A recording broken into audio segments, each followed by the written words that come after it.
How different does that feel considering how much you guys have each gone through? Yeah, I don't think I ever have played the same opponent to start and end a conference play season like this, and it's definitely something that's unique and different because from 20 games ago, both teams are very, very different.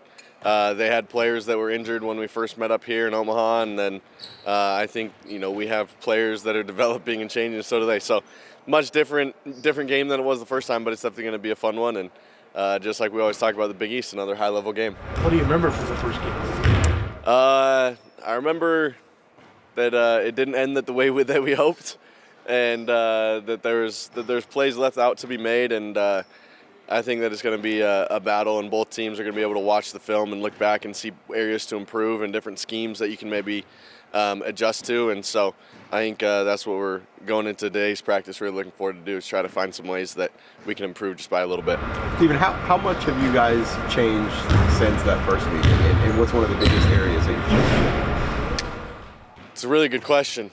I think just the overall confidence of the team and the camaraderie has always been growing throughout the entire season. And so to be able to have 20 more games of that, of just playing together and playing with each other, I think that the cohesiveness of the group is something that's changed drastically, and I think has improved a lot.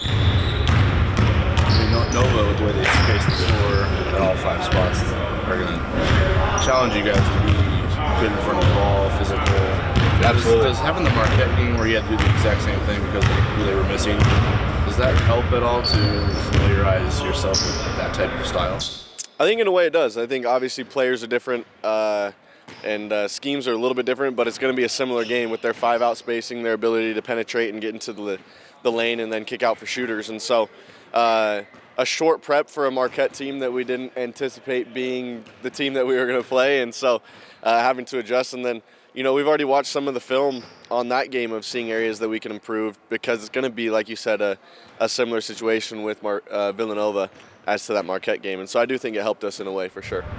Is the desperation factor that the teams that you've been taking on, whether it's Seton Hall, Villanova, has that helped prepare you for March where the stakes are so high, where you're playing regular season games with those kind of stakes, like bubble teams? Absolutely. I mean, I think that any great team can also find their own personal motivation for a game, and we actually talked about it the other day of the importance of staying disciplined, because motivation comes and goes, but discipline stays. And so I think that for us, we're in a really good situation coming into March, but at the same time we have to stay disciplined towards every game you go out you want to win, and every game you want to go out you want to improve your seeding, whether it be for the Big East tournament coming up next week or March Madness coming up in a few weeks. And so I think that this group's done a really good job of staying disciplined towards that, and definitely prepares you for when the stakes are at the ultimate height coming towards March, where if you lose, you don't have another game the next day. So 2 more. What is the significance of the 2 seed in New York for you? Because that's the thing you do control. Yeah, we definitely do control that. We have an opportunity to go out and claim that 2 seed. And personally, I honestly don't know who we would play. I haven't looked that far ahead. I do know that typically in the history of my college basketball career, the higher seeds you get in your conference tournament, the better time you play at. So that's what I'm thinking most of, making sure that we can get the best time slots to play in, so that we're not going to bed at 2 a.m.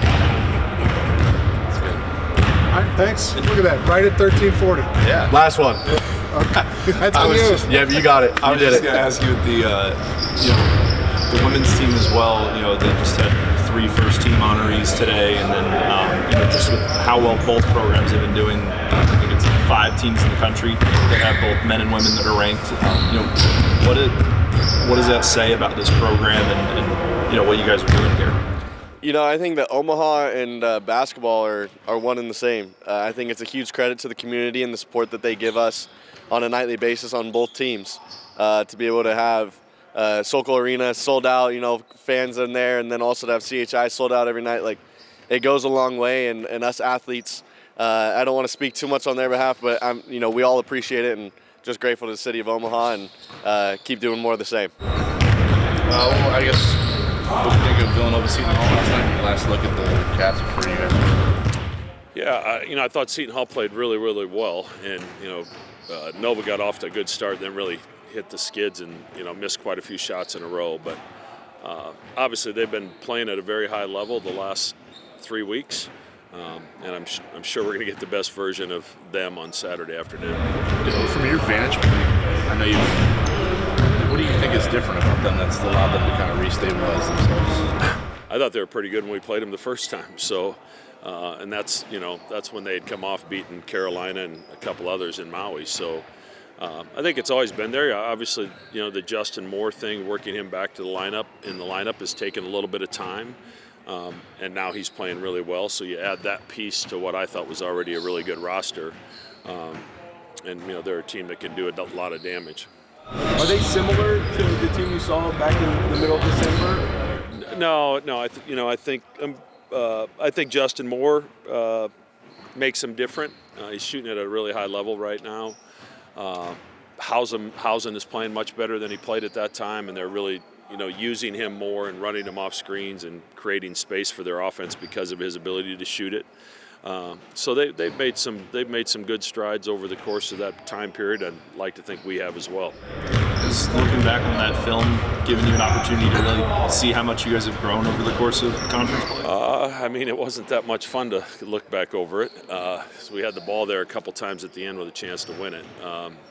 But Villanova's a hard guard. They're elite at shots at the rim, and they're elite at three-point shots, and they don't take much else. And they've got enough guys that can beat you up at the rim, and pretty much everybody on the floor can shoot a three. So it really tests your defense, and our ability to guard Eric Dixon's going to be really important. How big was it to get this longer break before you get the grind of conference tournament? I'll tell you, in a few weeks, it's the first time we've ever had one this late in the season. We needed it because we had some guys that were pretty banged up that just needed a couple days to let some body parts heal and get to feeling better. And as a result, I thought our energy and our effort, execution was really good in practice yesterday. But I think anytime you can get a few days for guys that are playing a lot of minutes this time of year, it's a positive. I'm curious what you feel like is the advantage to just coming off guarding the 5-out offense and then having to jump into preparing for one. Yeah, like I told the team in film yesterday, it couldn't come at a better time for us, because chances are we're going to see somebody like that at some point in the NCAA tournament. Now, we didn't know what was going to happen against Marquette, so we kind of had to adjust on the fly, and some of the things we tried to do, our execution wasn't great, and I'm hopeful we can clean that up, with 3 days of practice this week. But, it takes us away from what we're really, really good at defensively. It forces us to do something else, which, that happens in the game of basketball, and hopefully we execute it better than we did against Nova the first time, and certainly against Marquette the other night. What are the objectives of being better at it? It takes you out to which your bases. What are the keys to? Yeah, you have so many choices, right? You switch it, you get really aggressive with it, and try to trap the ball handler and rotate. Or you can do some gimmicky thing on the ball where you're just giving a quick show and trying to get back. So, but you also have to practice those and get really good at them. And the problem with Villanova, you switch stuff, and now they find a matchup they like in the post, and you don't have rim protection back there because you've switched, and that becomes a problem. So, we just have to get better at it, be a little bit more active off the ball. I think will help us as well. Emma, Morgan, and Lauren were on the first team Big East this morning. What can you say watching from afar the women's program? Flan, it's been unbelievable the job that Flan has done. It's a couple of years off that Elite Eight, and they've just kept on rolling since. So it's been a fun group to watch and grow, and hopefully they're saving their best for last as well. On a similar note, Creighton and UConn are 2 of only 5, I believe, that have both teams ranked. Marquette's been in that conversation for a while. Can you talk about the Big East basketball culture that's been able to grow these dual cultures? Well, it's the Big East is a basketball-centric league. The decisions that we make in our conference are with the best interest of men's and women's basketball in mind. A lot of conferences around the country make decisions with football in mind, and I understand that. That's where their bread is buttered, and in the Big East, it's about basketball. So decisions are made to, I think, enhance our league from a basketball standpoint. And then if you want to be good, you better invest. On each individual campus has to invest and have places like this to practice in, to have a chance to be successful against a really good group of teams. And all of a sudden you look around and we've accumulated some unbelievable veteran coaches in our league as well the last few years.